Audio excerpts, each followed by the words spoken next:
Yes, सही Audible. Yes sir. Yes. Last time हमने discuss कर लिए हैं पॉइंट 1 2 3। यस, अब आप न्यू पॉइंट जैसे एचपीएससी वगैरह नेशनल एजुकेशन पॉलिसी है, ये आपने स्टडी किया है? नो सर, थ्री बोले थे तो थ्री ही की हैं।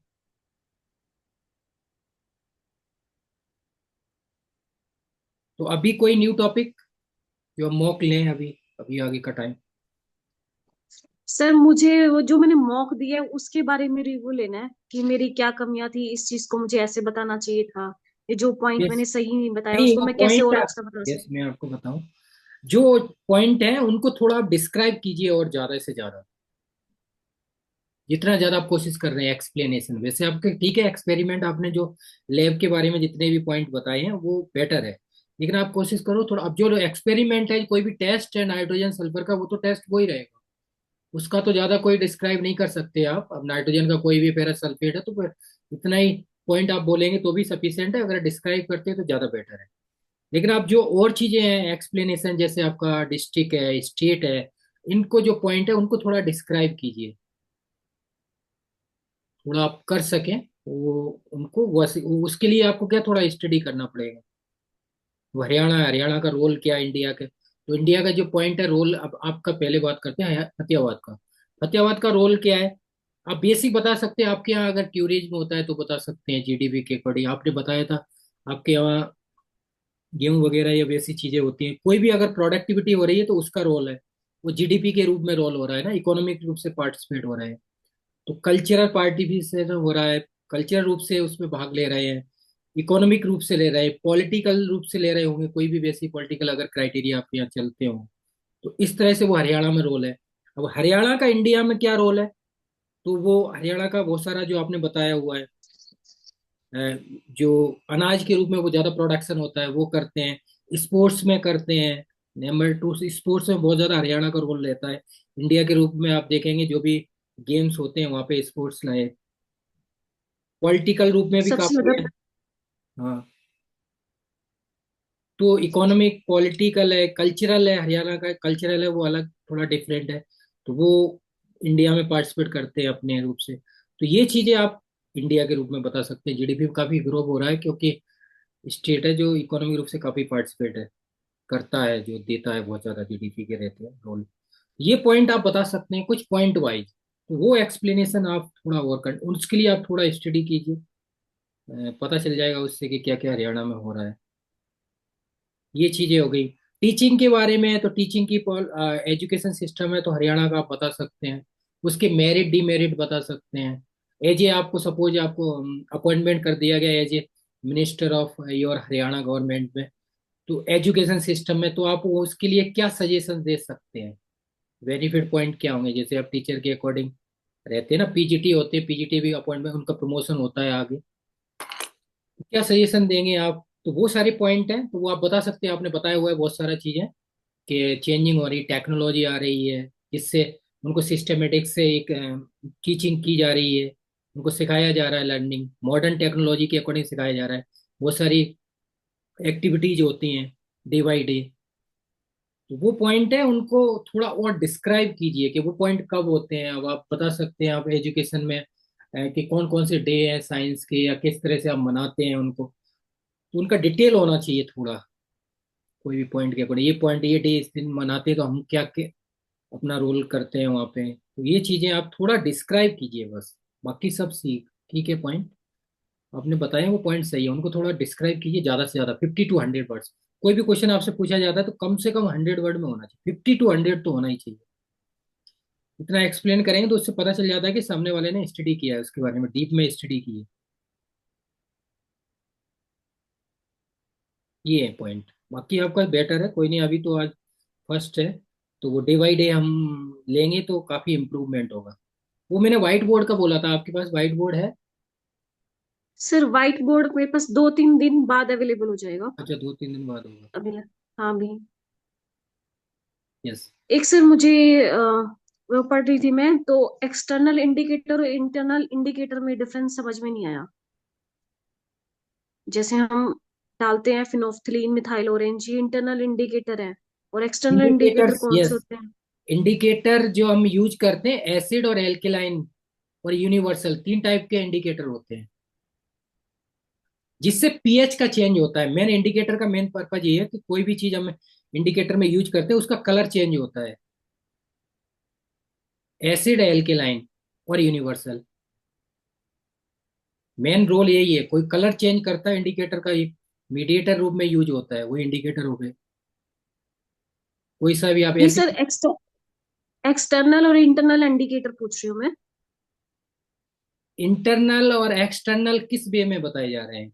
एसिडिक और एल्केलाइन और यूनिवर्सल तीन इंडिकेटर होते हैं जो हम पढ़ते हैं एनालिटिकल केमिस्ट्री में। तीन ही टाइप की है ना। अब इंटरनल एक्सटर्नल किस वे में बात कर रहे हैं, वो अगर सॉल्यूशन के वे में बात करेंगे तो वो चेंज होंगे। इंटरनल एक्सटर्नल तो वो एसिड या एल्केलाइन, दो ही कंडीशन हो सकती है। दो ही कंडीशन होगी, इंटरनल और एक्सटर्नल। अगर उनको चेंज करेंगे कंडीशन तो दो ही की होंगी, इंटरनल या एक्सटर्नल। वो एसिडिक है तो वो एसिडिक मीडियम में हम यूज करते हैं तो एसिडिक हो गए, और बेस एल्केलाइन है तो एल्केलाइन मीडियम में यूज करेंगे तो एल्केलाइन। और यूनिवर्सल इंडिकेटर वो होते हैं जो मिक्स कॉम्प्लेक्स बनाते हैं। कोई भी हमने मिक्स दो तीन मिक्सचर ले लिए कोई, तो वो यूनिवर्सल इंडिकेटर होते हैं। एनालिटिकल केमिस्ट्री में तीन ही पढ़ते हैं हम। एग्जाम्पल बहुत सारे हैं। ये चीज है, ये इंडिकेटर के रूप में बेसिक चीजें आप कर लीजिए। लैब के बारे में जो सारी चीजें, सॉल्यूशन कैसे बनाते हैं हम, नॉन अननोन सॉल्यूशन क्या है। कोई भी सॉल्यूशन बनाया जाएगा आपसे, जैसे पूछा जाए NOH का सॉल्यूशन बनाएंगे या सल्फ्यूरिक एसिड का सॉल्यूशन बनाएंगे, तो कैसे बनाएंगे? बेसिक कंडीशन होती है ना कि उसका स्टैंडर्ड सॉल्यूशन लेते हैं, फिर उसमें सिंपल डाइल्यूट जो वाटर होता है उसमें मिलाते हैं। जैसे 0.1 m का बनाएंगे या 1 m का बनाएंगे, उसके अकॉर्डिंग देखते हैं ना।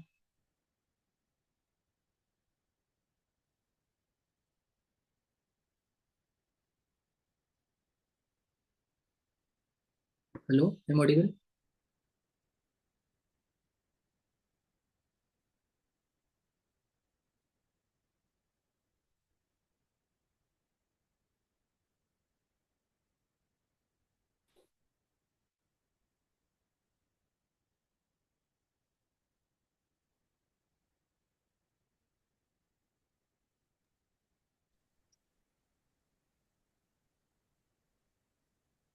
ये एम ऑडिबल?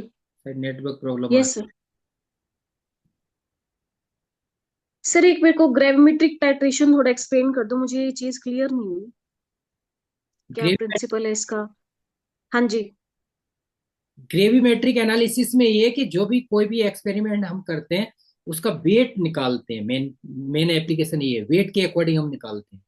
वेट आइडेंटिफाई करना है हमें। जिसमें qualitative, quantitative, volumetric, gravimetric, instrumental analysis, पांच एनालिसिस होते हैं। क्वालिटेटिव है तो क्वालिटेटिव में कोई भी हमें पता नहीं है, नॉन अननोन है, तो उसमें जो एलिमेंट हम निकालते हैं, जो एलिमेंटल, वो हमने डिटेक्ट कर लिया क्वालिटेटिव में, कौन सा उसमें प्रेजेंट है एलिमेंट, क्वालिटेटिव होगी। क्वांटिटेटिव है जो हमने अ, उसको फाइंड किया है, वो कितने उसमें है क्वांटिटी में, तो क्वांटिटेटिव हो गया। और ग्रेविमेट्रिक हो गया वेट के अकॉर्डिंग। अब जो नाइट्रोजन है, मान लो हमने नाइट्रोजन फाइंड किया तो उसका कितना वेट है, तो वो फाइंड हो गया, तो वो वेट के अकॉर्डिंग डिटेक्ट करते, कोई भी हो XYZ। वॉल्यूम है तो उसका वॉल्यूम कितना हो गया, वॉल्यूमेट्रिक एनालिसिस हो गई। और इंस्ट्रूमेंटल ये हो गया, जब हमें उसका पता चल गया एलिमेंट नाइट्रोजन आ गया, नाइट्रोजन का मान लो 2 ग्राम, मतलब नाइट्रोजन है वो फाइंड किया है, तो उसका वेट पता चल गया, उसका सॉल्यूशन मान लिया 100 कोई भी ML वगैरह। फिर अब हम जब एक्सपेरिमेंट उसको फाइनल करेंगे तो इंस्ट्रूमेंटल एनालिसिस के अकॉर्डिंग उसको डिटेक्ट कौन से इंस्ट्रूमेंट यूज कर रहे हैं, क्रोमेटोग्राफी है, HPLC है, या फिर आयन एक्सचेंज क्रोमेटोग्राफी है, कौन सा इंस्ट्रूमेंट यूज किया है, IR है, UV है। ये बेसिक टर्म इनमें यूज करते हैं, इस तरह से निकालते हैं पांचों को हम इस सर तरह। नहीं, इसका प्रिंसिपल अगर हमसे पूछेंगे ग्रेविमेट्रिक टाइट्रेशन का प्रिंसिपल बताओ तो कैसे एक्सप्लेन करेंगे? ग्रेविमेट्रिक का बेसिक प्रिंसिपल है, कोई भी एक्सपेरिमेंट हम जो कर रहे हैं उसको वेट में उसका हम अमाउंट निकाल रहे हैं। कोई बेसिक प्रिंसिपल हो गया, कोई भी नाइट्रोजन, कोई भी XYZ हो। वेट फाइंड करना है उसको। जैसे हमने प्रीसिपिटेशन की बात की थी ना, ग्रेविमेट्रिक में प्रीसिपिटेशन क्या है, तो प्रीसिपिटेट जो पीपीटी आते हैं वही प्रीसिपिटेशन हो जाते हैं। वॉल्यूमेट्री में टाइट्रेशन हम देखते हैं, acid base titration, redox titration और कॉम्प्लेक्सोमेट्री टाइट्रेशन, तीन टाइट्रेशन होते हैं।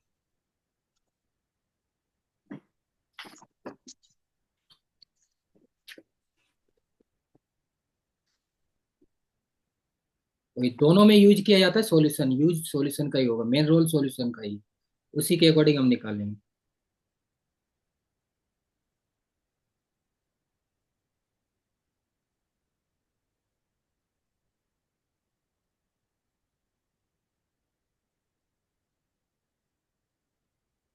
वॉल्यूमेट्रिक में आपने ये एसिड बेस और रिडॉक्स टाइट्रेशन और कॉम्प्लेक्सिमेट्रिक टाइट्रेशन ये स्टडी किया है? Yes sir. क्योंकि ये हमारा रह गया था ना थोड़ा, 1 2 क्वालिटेटिव क्वांटिटेटिव डिस्कस हुआ था, और ग्रेविमेट्रिक हो गया था, और वॉल्यूमेट्रिक चल रहे थे जो हम डिस्कस कर रहे थे। तो ये टाइट्रेशन है। वॉल्यूमेट्रिक में हम मेन जो डिस्कस करते हैं वो टाइट्रेशन को स्टडी करते हैं। तो टाइट्रेशन 3 टाइप्स के होते हैं, एसिड बेस, रिडॉक्स और कॉम्प्लेक्सिमेट्रिक। तो ये क्या है, इनके बारे में थोड़ा कुछ बताएंगे आप?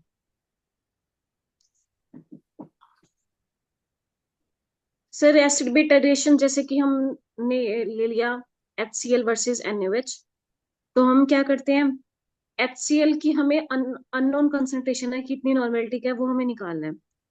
NaOH को हमने जैसे 0.1 मोलर ले लिया या 0.2 कुछ भी ले सकते हैं, वो ले लिया हमने, वो प्रिपेयर कर लेंगे। NaOH को हम ब्यूरेट में लेते हैं और उसको हमने ले लिया HCl को बीकर में अंदर, साथ में कोई इंडिकेटर डाल देते हैं। तो हम जैसे 0.1 ml करके उसमें डालते हैं, तो एक पॉइंट पे आके वो न्यूट्रलाइज हो जाता है। उसके बाद जैसे अगर हमने इंडिकेटर डाला है तो उसमें कलर फिनोल्फ्थालीन डाला है तो पिंक कलर शो हो जाएगा उसमें, तो हमारा वो एंड पॉइंट आ जाता है उससे, वो निकालते हैं। तो जो हमारे पास वॉल्यूम आई है NaOH की, वो नोट कर लेते हैं। और N1 V by using normality equation N1V1 is equal to N2V2। N1 हमें निकालना है, मान लो HCl की है। V1 हमने मान लो उसमें 20 ml लिया है। N2 हमें पता है कि हमने कितने का प्रिपेयर किया, 0.1 नॉर्मल NaOH। और वॉल्यूम जैसे हमारा 30 ml पे हमारा न्यूट्रलाइज हो गया, तो वहां से जो है हम कंसेंट्रेशन जो है, स्ट्रेंथ है, वो निकाल सकते हैं HCl की। That is acid base titration. Yes.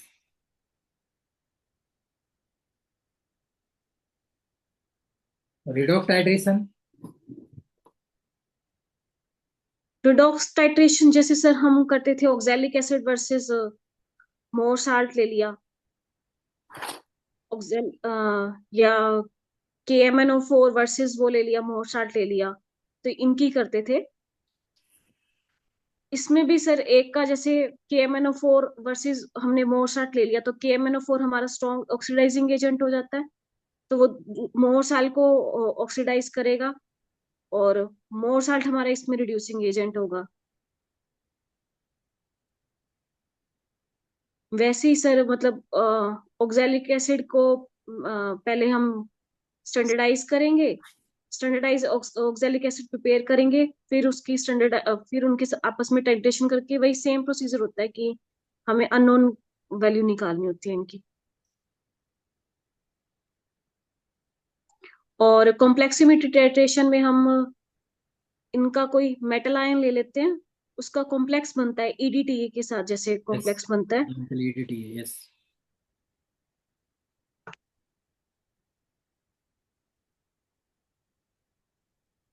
उसमें कॉम्प्लेक्सोमेट्रिक में हम स्पेसिफिकली मेटल को स्टडी करते हैं। ईडीटीए क्या है ये? लिगेंड है sir, ethyl diamine tetra acetate, hexadentate ligand है।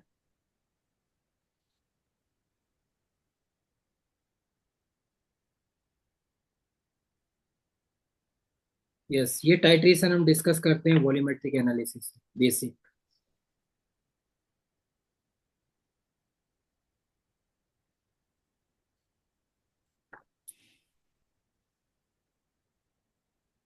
यस, ये वॉल्यूमेट्रिक में हो गया। तो वॉल्यूमेट्रिक में बेसिक चीजें जो आपसे पूछी जाएंगी तो यही चीजें, टाइटेशन क्या है, इनके टाइप्स क्या है, ये चीजें हैं। बाकी ज्यादा डीप से हमें कोई नहीं है। नेक्स्ट 5 नंबर है इंस्ट्रूमेंटल एनालिसिस। इंस्ट्रूमेंटल एनालिसिस में क्या होता है, किस तरह से हम करते हैं इनके मेन। इसमें सर क्रोमेटोग्राफी, यस। क्रोमेटोग्राफी आ जाती है। क्रोमेटोग्राफी हम कलर्ड सॉल्यूशन के लिए भी यूज कर सकते हैं। इसमें एक स्टेशनरी फेस होता है, एक मोबाइल फेस होता है। तो यस। हम उसको जो हमारे पास है अननोन कंपोनेंट कौन से हम निकाल सकते हैं, डिप कर देते हैं सर सॉल्यूशन में, तो उनकी मूवमेंट नोट कर लेते हैं कि वो पहले कहाँ था और बाद में फ्लो होने के बाद कहाँ गया। तो उनका फिर रेशियो ले लेते हैं, उसको रिटेंशन फैक्टर बोलते हैं, RF, वो कैलकुलेट करते हैं।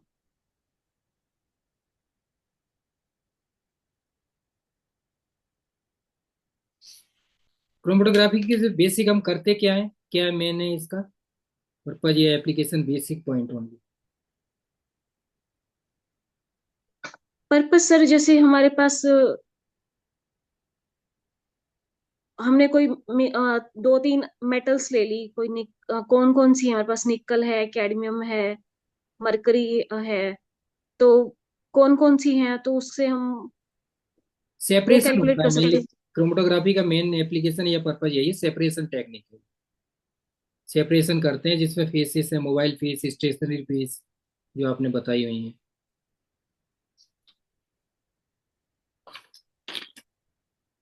अब ये इसमें बेसिक चीजें पूछ सकते हैं, जैसे क्रोमेटोग्राफी है, कितने टाइप्स की होती है क्रोमेटोग्राफी, क्योंकि बहुत सारी चीजें हैं। जितना डीप में जाएंगे नहीं, लेकिन फिर भी आप बेसिक पता कर सकते हैं। क्रोमेटोग्राफी 5 टाइप की रहती है, जैसे एब्जॉर्प्शन क्रोमेटोग्राफी हो गई, पार्टीशन क्रोमेटोग्राफी हो गई, आयन एक्सचेंज क्रोमेटोग्राफी है, एक्सक्लूजन क्रोमेटोग्राफी है, इलेक्ट्रो क्रोमेटोग्राफी है। ये 5 टाइप की होती हैं। तो इसमें अंदर जाएंगे तो बहुत सारी चीजें आती हैं, लेकिन बेसिक आपको पता होना चाहिए कि क्रोमेटोग्राफी टेक्निक हम यूज करते हैं सेपरेशन के लिए बस। उसके अंदर जाएंगे तो बहुत सारी चीजें आ जाएंगी, फिर उनके पार्ट आ जाएंगे, लेकिन इतना ज्यादा डीप रहता नहीं है, क्योंकि टेक्निक कोई आप एग्जाम से रिलेटेड नहीं है, इंटरव्यू में बेसिक चीजें रहती हैं बस। अब HPLC है कि वो भी टेक्निक यूज होती है, आयन एक्सचेंज क्रोमेटोग्राफी वो भी यूज होती है, HPLC भी। IR यूज मेथड आपने पढ़ा होगा MSc में। क्योंकि टेक्निक तो कोई भी यूज करते हैं, बेसिक जो यूज होती हैं UG PG में, वो IR होती है, NMR होती है, UV होती है, मास होती है, वो यूज होती है। इतना ज्यादा हाई एक्सपेरिमेंट करते हैं जो ज्यादा ऐसे होते हैं, उनमें यूज किया जाता है क्रोमेटोग्राफी या HPLC में। क्योंकि स्पेक्ट्रोस्कोपी भी हमें डिस्कस करनी है, IR है, IR इंस्ट्रूमेंट ये भी यूज करते हैं। ये क्या होते हैं, इंफ्रारेड स्पेक्ट्रोस्कोपी या UV, ultraviolet. Sir IR spectroscopy में बैंड्स आते हैं। यूजली ये हमारे पास कंपाउंड में कौन सा सब्स्टिट्यूएंट प्रेजेंट है या कौन सा फंक्शनल ग्रुप प्रेजेंट है, तो हमें उससे पता चलता है। जैसे NO2 की 1350 1550 पे 2 पीक्स आती हैं। उसी तरह से हमारा कंपाउंड का स्ट्रक्चर कैसे है, मान लो सी, हमारा कोई C ट्रिपल बॉन्ड C है बॉन्ड किसी कंपाउंड में, तो हमारे पास उसकी पीक 3300 सेंटीमीटर इनवर्स पे आएगी। अगर कोई कंपाउंड में C double bond C present है, तो हमें एक पीक हमारी 3100 पे मिलेगी। अगर C अनसेचुरेटेड है कंपाउंड, तो हमें एक पीक उसकी 2900 पे मिलेगी। इस तरह से अलग अलग पीक्स आती हैं उसमें। अमाइन है, NH2 है, उसकी पीक हमें यस, 3300 3400 के आसपास सब मिलती है। निकालते हैं सारे IR डाटा वगैरह, फ्रीक्वेंसी निकालते हैं सारी चीजें। मेन ये है कि IR टेक्निक का यूज क्या होता है, इसका मेन एप्लीकेशन क्या है, जैसे आप अभी बता रहे थे एप्लीकेशन के अकॉर्डिंग। स्ट्रक्चर निकालने के लिए सर कंपाउंड का। यस, फंक्शनल ग्रुप डिटर्मिनेशन और आइडेंटिफिकेशन ऑफ 2 कंपाउंड सेम और डिफरेंट, ये मेन बेसिक पॉइंट है IR का। इसके अकॉर्डिंग हम फाइंड करते हैं कोई भी कंपाउंड निकालना है। जो आपने स्टिचिंग जो आपने बताई है, फ्रीक्वेंसी वगैरह ये सारी चीजें निकालते हैं, वो स्ट्रक्चर इल्यूसिडेशन होता है जो मास के अकॉर्डिंग निकालते हैं। जैसे हमें कोई स्ट्रक्चर फाइंड करना है, हमारे पास नोन दिया हुआ है कोई भी, उसमें हम निकालेंगे, आईआर निकालेंगे, एनएमआर निकालेंगे, वो भी निकालेंगे, तो स्ट्रक्चर फाइंड करेंगे ना। मेन ये है। नियर आईआर पढ़ते हैं हम, फार आईआर पढ़ते हैं, मिड आईआर पढ़ते हैं। क्या होते हैं ये आईआर में, अगर हम देखें बेसिक पॉइंट, इनका सोर्स क्या होता है, पहले बेसिक चीज, source of IR.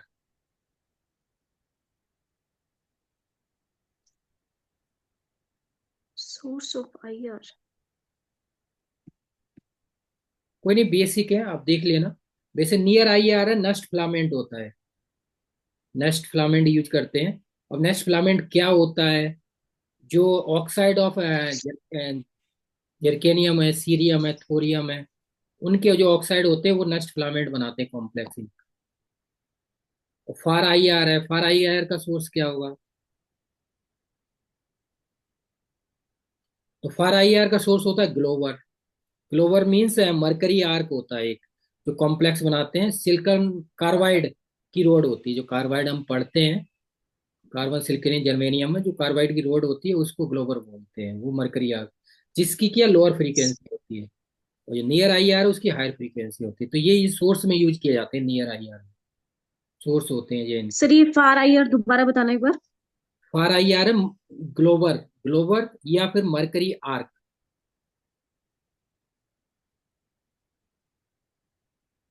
E R C, mercury.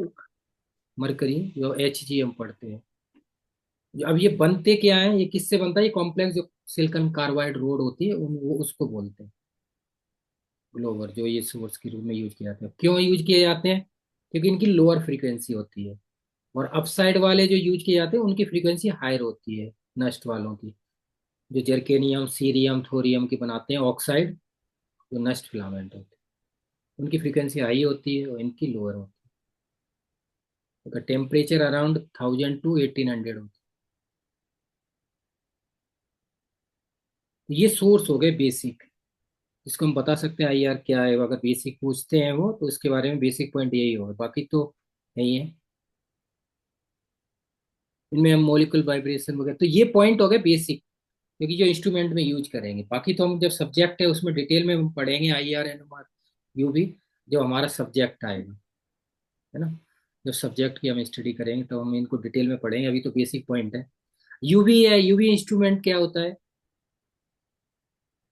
आपने पढ़ा होगा एमएससी में। यूवी सर इसमें यूज होता है स्ट्रक्चर को डिटरमाइन करने में। Yes, determination of conjugation, UV use करते हैं। अल्ट्रा विजिबल स्पेक्ट्रोस्कोपी होती है, इसका एप्लीकेशन है वो आपने बता दिया, डिटर्मिनेशन ऑफ कंजुगेशन, आइडेंटिफिकेशन के अकॉर्डिंग। अब इसमें यूवी विजिबल आपने देखा है ये, इसके बेसिक पॉइंट। अब इनका कोई सोर्स का आइडिया है, यूवी का, अल्ट्रावायलेट का क्या सोर्स होता है, विजिबल का क्या सोर्स होता है। No sir. यूवी का होता है हाइड्रोजन ड्यूटेरियम डिस्चार्ज लैंप, आपने पढ़ा होगा, हाइड्रोजन ड्यूटेरियम डिस्चार्ज लैंप है। विजिबल का होता है टंगस्टन फिलामेंट।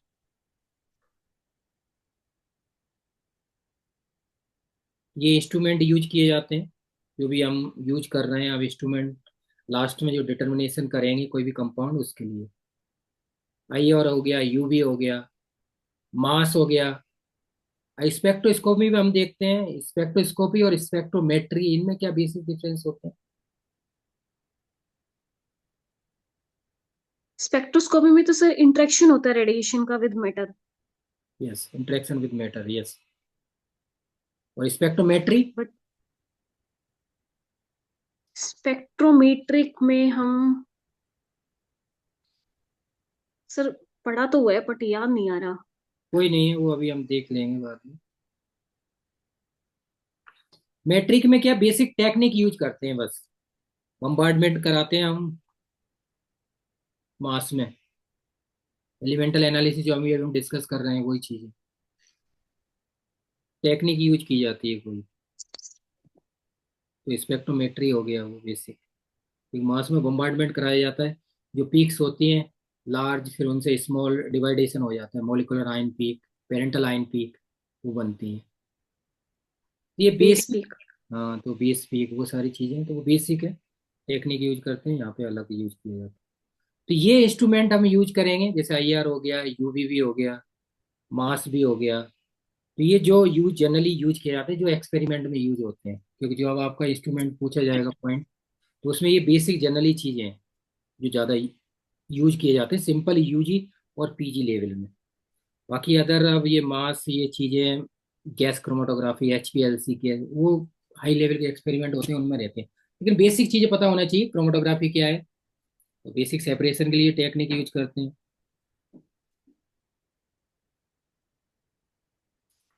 तो ये मेन बेसिक पॉइंट हमने डिस्कस कर लिए आपके सब्जेक्ट के अकॉर्डिंग, जो हम डिस्कस करेंगे, है ना। तो ये लेबोरेटरी सेक्शन हो गया। एमएससी में आपका 4 नंबर पॉइंट है, प्रोजेक्ट था नहीं आपके एमएससी में। यस सर, प्रोजेक्ट नहीं था। यस। नेक्स्ट 5 नंबर पॉइंट है आपका एचपीएससी ऑर्गेनाइजेशन। तो ये आपका ऑर्गेनाइजेशन है HPSC, Haryana public service commission. ये क्या करता है, इसका क्या वर्क है, रोल क्या है इसका। ये फिर नेक्स्ट में सर मैं प्रिपेयर कर लूंगी। यस। तो नेक्स्ट है जो, उसमें आप एचपीएससी कर लेना, और नेशनल एजुकेशन पॉलिसी, ये पॉइंट है। और बाकी टीचिंग के रिगार्डिंग बीएड है जैसे आपका, तो बीएड का भी हम डिस्कस करेंगे, बहुत सारी चीजें हैं। और आपने जो जॉब कर रहे हैं उसके बारे में, पीजीटी वगैरह के ये क्वेश्चंस हैं, ये चीजें आप, हम कल जो डिस्कस करेंगे तो उसमें ये सारी चीजें डिस्कस करेंगे। उसके बाद कल फिर हम आगे चलेंगे, फिर सब्जेक्ट पे आएंगे, क्योंकि तब तक ये कंप्लीट हो जाएगा। इनको हम रिवाइज भी कर लेंगे, जैसे आपने अभी 3 पॉइंट किए हैं, तो शुरू में तो 5-10 मिनट तो रिवाइज भी करते हैं हम, means introduction, native place, laboratory, तो इनकी बेस 5-10 मिनट इनको रिवाइज करेंगे। उसके बाद हम चलेंगे आगे point of HPSC, national education policy, और आपके जो टीचिंग वगैरह क्वेश्चन है उनसे रिलेटेड। यस। Okay sir. तो ये आज का हो गया। बाकी अगर कोई डाउट हो, आपका कोई क्वेश्चन, तो आप व्हाट्सएप पे मुझे क्वेश्चन भेज दिया कीजिए, मैं आपको वहाँ पे आंसर दे दूंगा। यस, जो भी आपने आज ओके किया सर। है। यस, ठीक है। सर ये कल तो मुझे थोड़ा स्कूल में जाना है, स्कूल में काम है, परसों कर सकते हैं हम ये? यस यस, कोई नहीं। आपको जब भी अगर लगता है आप कहीं बिजी हैं, तो आप बता दीजिए कि मैं आज मौका नहीं दे पाएंगे, वो सारी चीज़ें आप व्हाट्सएप पे बता सकते हैं। क्लियर। ठीक। ठीक है, ओके। परसों की सर फिर टाइमिंग क्या रहेगी? टाइमिंग यही है, आपने बोला है कि आपकी 15 तारीख तक छुट्टी है ना। Yes sir. हाँ, तो 15 तक आपका यही टाइम रखेंगे, उसके बाद फिर हम टाइम चेंज कर देंगे। यस। Okay sir. ठीक है, okay, thank you. Thank you.